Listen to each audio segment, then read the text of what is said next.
Zvirimudzimba.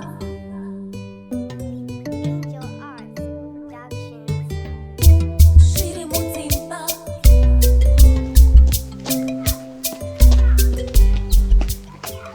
Kanya, tora kadomba kuti rove gedhi.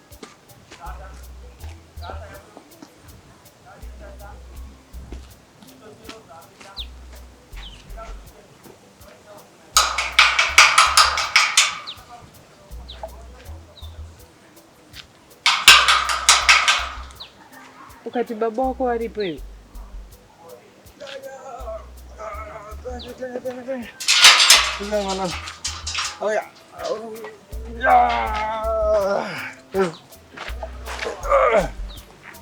Mana? Rubo. Sisi kunake. Ngwaswa dede. Nanda kusuwa ngokere. Dede. Pindaze. Pindaze. Kezi. Ayo. Rubo. Kusira ngosino ndizodu kuye. Ngosi sandide. Magazimba teze. Ndiripo hangu makadiko bamnimi. Tiripo. Kulize kumbako. Kumba kwedu kuri nani chaizvo. Nemhuri dzese. Mhuri dzinotamba chaizvo bamnimi. Zvinokudzwa chaizvo. Tinotenda chose. Zvinokudzwa ndimandigira mwana wangu. Ya, tauya naye mwana wenyu. Ngwese ndafunga kuti akaenda namai vake kai. Hongu Tanya akanga aenda naamai vake. Asi kuti nenyaya yekuti Tanya hanzi aigara achichema achinetsa kuti ndoda kuenda kuna baba vangu. Saka maona ndauya kudai, ndauya kuti ndimbomusiye musare naye. Tinotenda tete. Maita ninja izvo. Maita zvenyu. Yesika. Zvinzwa bamnimi. Yesika. Yes. Rubo. Anda kusuwa kana waduya zogaya paside pangu.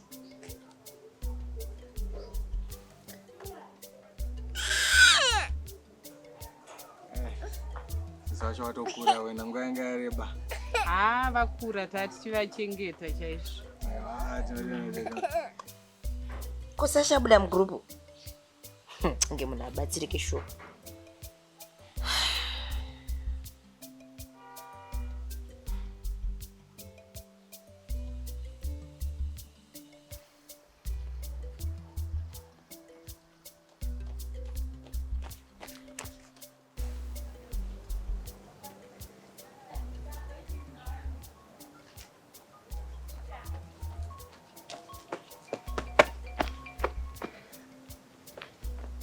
Hello. Wabudire mugrupu nayo. Yasikana. Ndinogarireko mugrupu rine chingotaura zvinhu zvisinangana nebasa rese izvozvo. Ndatoona kuti ndingawaste nguva yangu ndichingoramba ndiri mugrupu iroro. Saka ndabuda. Iwe, grupu iroro ndo rinotokubatsira shamai. Sokuzvikuti murume wako hasi kukugutsa bonde kuita sei rinotokubatsira, rinotokupa maresipi ekuzopota uchibikira murume. Zvokutoti one day unozonditenda iwewe. I'm telling you.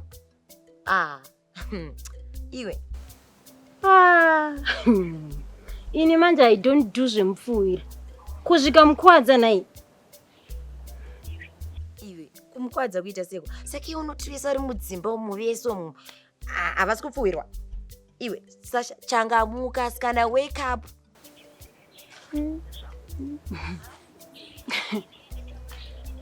Because uchatofa usina kana kutombofadzwa nebonde iwe ndikutokutaurira. Munhu anopfuwirwa shamari. Inini taura iwe yaka ndakamupfuwira ndichitori mukomana nemusikana. Enganga sikagone nini? Wanzwa? Zvekuti mari yese anopa inini. Mari dzanopa hama dzake havapi asati aona inini. Uzvinzwa? Saka iwewe ka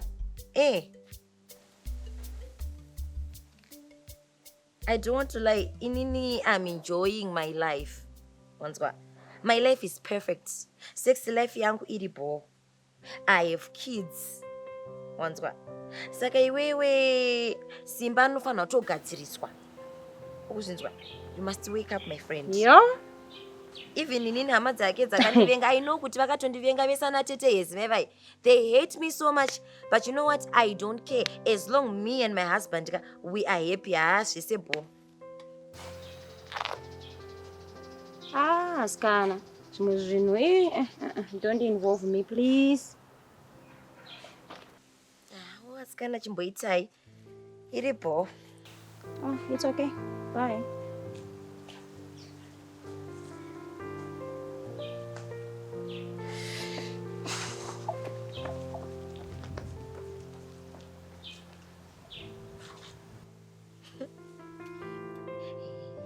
Hede, tichaseka zvedisu. Idzi dzopenga idzi. Zvakaoma. Sasha angatobude zvake mugrupu rinofaya kudai. Tichi.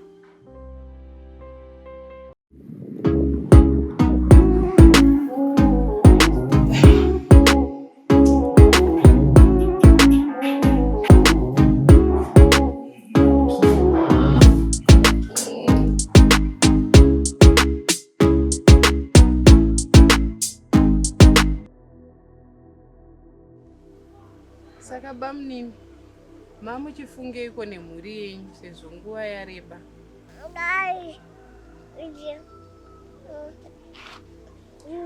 Kutaura chokwadi tete.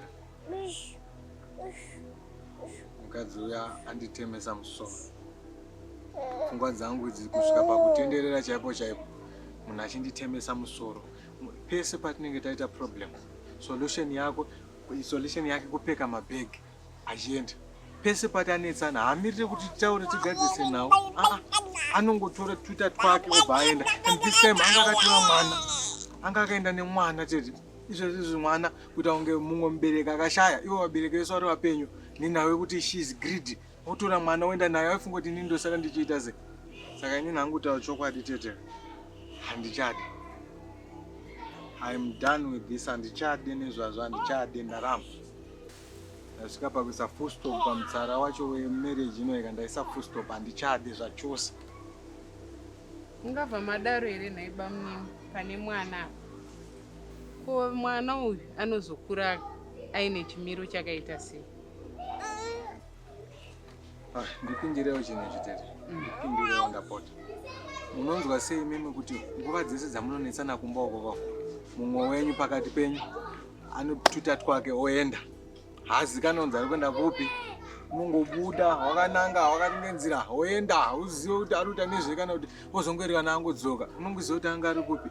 Nani? Pai? Vachite unozviziva? Hapana anomboziva. Munonzwa sei vanhu zvakadaro? Ipapo bamnini panooma, pandiomera. Asi sarudzo yenyu yamunenge masarudza, ina handingapikisi. Ndinongotambirawo sezvazviri. Bamnini, chandakuda kuziva, ndakuda kuziva way forward. Kuti sarudzo yenyu yapa kuitira kuti ndigonotaurawo kumberi kwandichaenda.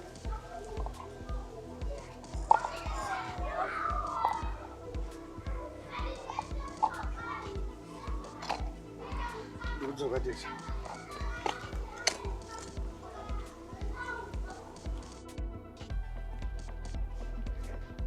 And now, husband ngoda kuenda kana? Yeah. Ndombopinda mutown baby. Ndombonotsvagira mama ka-present. Maybe ndingasvikopa kusema. You know what? That's actually a good idea. No. Iwewe Sara na mama. Sezvo vakazotiona vanenge vachimboda time newe inene ndisipo. I love you, baby.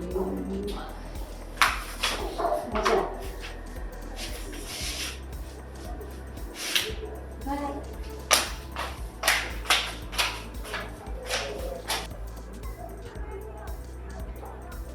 Oh, Lord.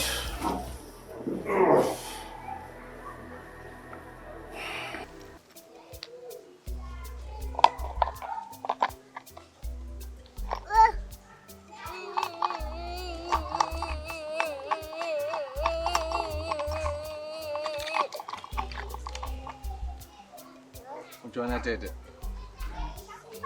moyo wangu unorwadza chaizvo nezvakaitika izvo. Asi mandigonera pamwe nemwana wangu. She's my world. she means everything to me. Ndaitofunga kuti pamwe handichamuone zvakare.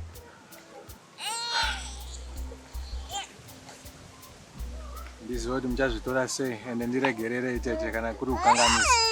Asi ndinobhiliva kuti zvandoda kuita hakusi kukanganisa.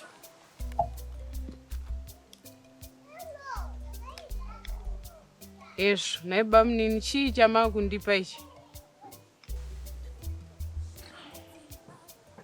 Tete, ini ndauda kuronga ramangwana rangu nere mwana wangu uyu. Zvisina vanokanganisa mukati, ndezvisina zvinotinetsa. Ndava kuda kuti future yaTanyaka inge iri bright. Pasina kana zvimwe zvese izvi zvingazimbomira. Saka ndakupa iri igupuro remwana wenyu.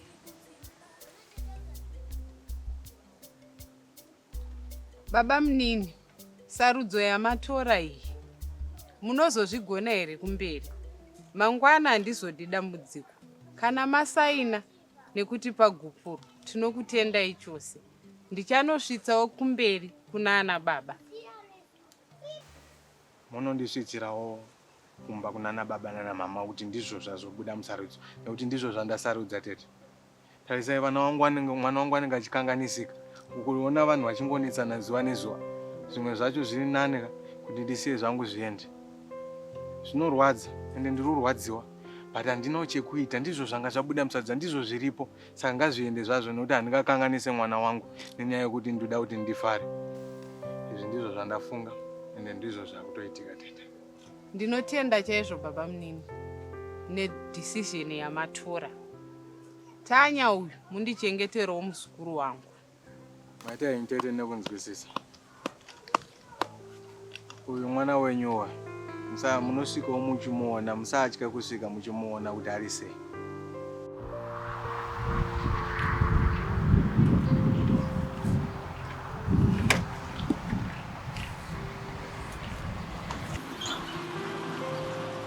Sasha. That's him. Thank you.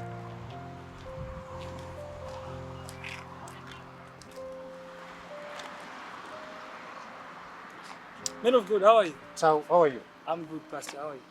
Sister Sasha. Oh, Sister Sasha. How are you? So, Pastor, ndachikumbira kuti mutangire kubatsira this sister. Ili ndwasi akatanga kuya. Oh, no problem.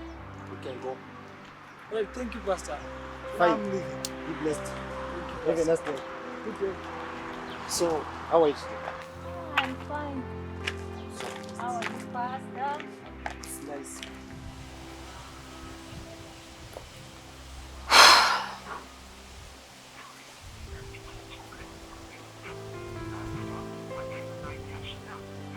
Fluffy. Fluffy. Hey, Fluffy. Come in. Come in.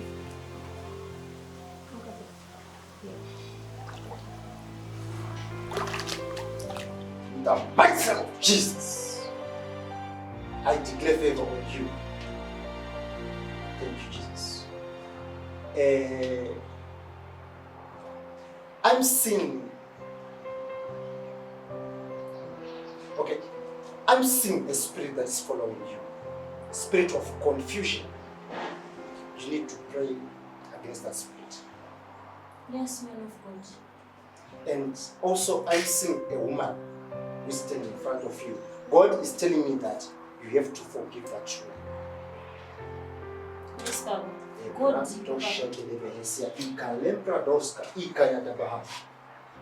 thank you, Jesus. I'm seeing, as I was praying right now, I'm seeing an angel standing in front of you holding a baby boy. Oh, May yes. you receive that baby in the mighty name of I Jesus. receive. Now, Oh. it is done, my daughter. I receive. Go and experience the wealth of happiness in your life. May God help you. May God bless you. May God give you that grace. In the mighty name of Jesus. Oh, thank you, Jesus. You're free. Thank you, Jesus. Oh, thank you, Jesus. Be blessed. Thank you, Jesus.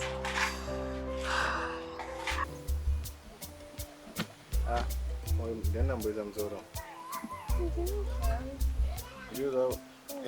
Nakuanga. Saka msoma kwa manga. Ali mzoro mangani.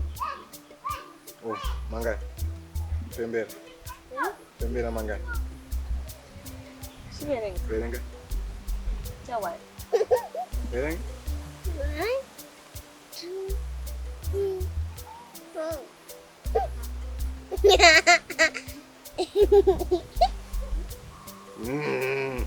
Berenga.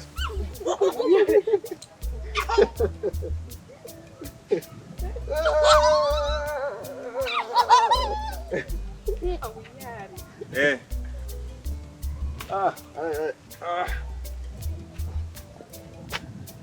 Did you say? Boh, hadi.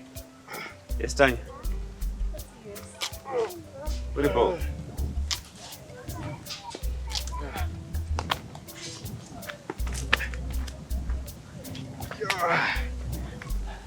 What's that? Good. Good. Bo. What do you call? Good. Right. You remember? Yeah, I do. How could I forget? Good. I'm sure I'm going. Yeah. Right. Be nice.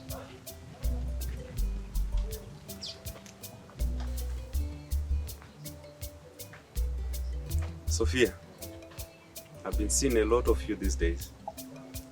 Did you say Feresh? Bankuruka, he makes me happy and I makes him happy too. I'm thinking those in the basa chete.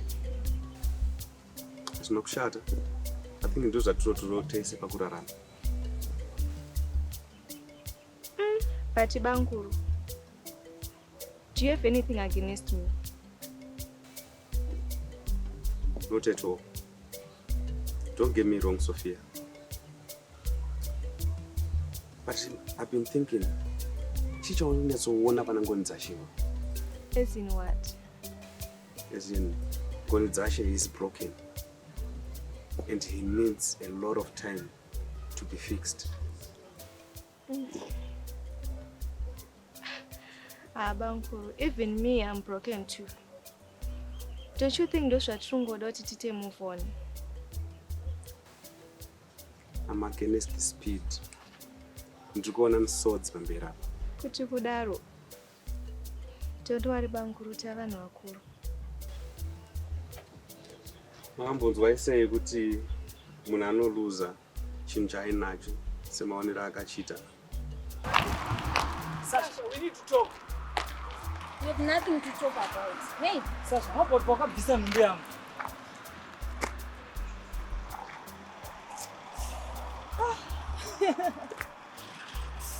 I'm sorry, Tao. I'm sorry. I was young. Handina zvandaikwanisa kuita Tao. Ndakatongoitawo zvinhu zvakandirerukira. Sasha, you knew how much I loved you, Sasha. I was even ready to fight for that love that I have for you. But you went on ahead and killed our child, Sasha. Tao, stop it. I regret kusangana kwandakaita Neo because now I'm facing my problems in marriage yangu. Ndikutadza kubata pamuviri pamusaka pekubvisa nhumbi yandakaita yako futi. But why, Sasha? Sasha, wait, we are still talking here, Sasha. We are still talking. You're now a married man. Leave me alone. Sasha, let me drive you home, Sasha. Let me drive you home. What that takes? I'm not going to take no for an answer, Sasha. Let me drive you home.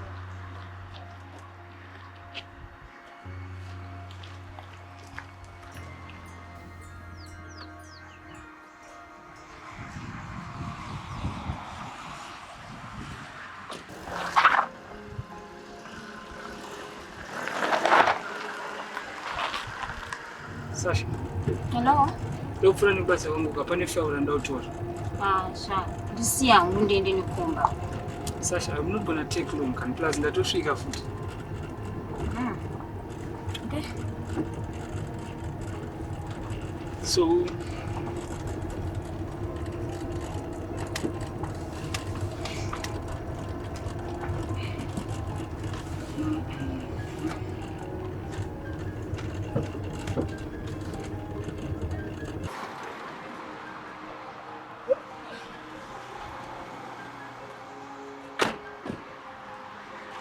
So, Sasha, let me show you around. That's all.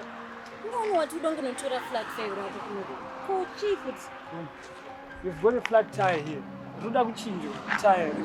So, don't take time. Get from the office. Chichirere. Baba Ravuma, next time kana makuda mvura munoenda mega mumba umo munochera mvura mega. Ndizvo. Kuti pamba pangwe. Udoita mienzi panapa. Sorry. Well, sometimes they should have to mutitoreroka. Don't chance nothing ndine mudiki chete. Asagara. Do magarirazo.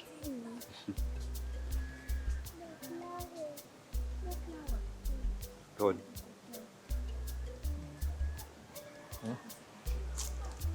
She called me Bankuru. What's wrong with you? Tafon. Adioka. Just let it go on. I'm against the idea. It doesn't sit well with me. Oh, I'm against it too, but Tanya is happy. Mutarisa, she is happy. I'm happy because Tanya is happy. She sees a mother figure in her. And don't shut up as Zvirimudzimba. Both of you are going through something. Well, if being together makes you feel good about yourself, make sure none of you falls in love.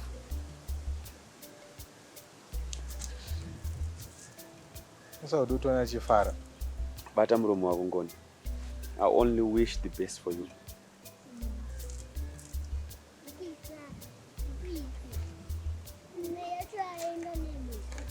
No.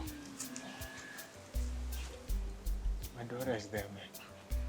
I know that mama, and we both know that she needs a mother figure somehow. One always I know that every parent, both the father and the mother. And you know what happened? This is the least actually I can do for her. Just look at her, she's happy. I watch bread and I'm sorry, at least something I can't do with her, but she can do with another woman. And that's exactly what's happening. How can I just take that away from her? Those that my Tanya, wakakurwadzisa. You wakarwadzisa my Tanya. But one thing you must watch out for. Charwadzisa mwana wako. There's a say I was trying to say. This say was for you, not her. Ukaona chinhu chako munzira yakashata, unokwanisa kuchiluza nenzira imwe chete iyoyo.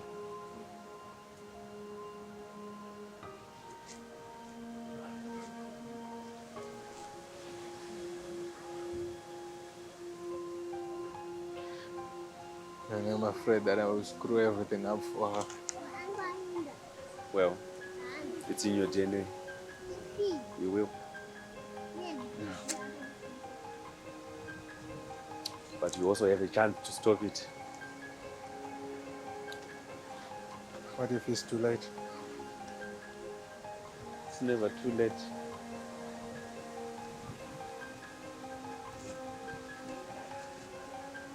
How can I take it away from Tanya? I must admit though, it's good to see you happy. Thank you. Thank you for water. Mazano mchanana wakanizuwe kwaita zvekutamba.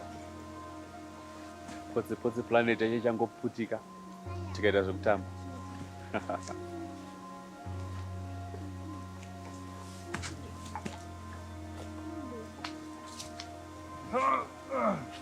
Batani. I noticed kuti Bankura vandifarira anti. He's a good guy. He's just looking after me. Trust me, you like him once you get to know him. I guess you are right. I'm always right. I love to be right. But I'm always wrong though. Though I love to be right. Ayo. What would you say for time? Okay. Damza waje. Yangu no baga, batiza. Baba. Eh. Ai,